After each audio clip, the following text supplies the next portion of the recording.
Drie varkies verlaat die ouerhuis. Drie varkies besluit hulle 'n huis te bou.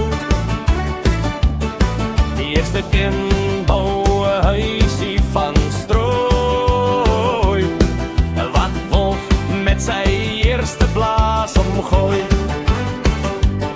Die tweede varkie bou 'n huis van hout. Met die tweede blaas weet hy dit was 'n fout. Toe bou die derde een 'n huis van steen, en al die varkies kom by hul boetie byeen. Wolf, hy blaas en blaas, tot sy oë uitmeel en sy longe raas. Maar die huis staan sterk soos 'n muur, en binne lag die varkies by die vuur. Toe kry die wolf 'n slim plan. Hy sê hy gaan deur die skoorsteen ingaan, maar varkie en maak 'n vuur so groot, en wolf spring terug met 'n skreeu van nood.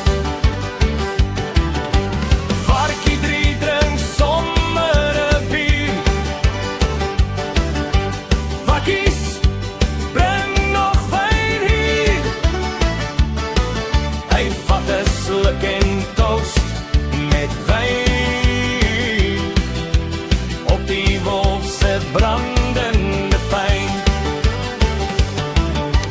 Wolf, hy blaas en blaas, tot sy oë uitmeel en sy longe raas. Maar die huis staan sterk soos 'n muur, en binne lag die varkies by die vuur.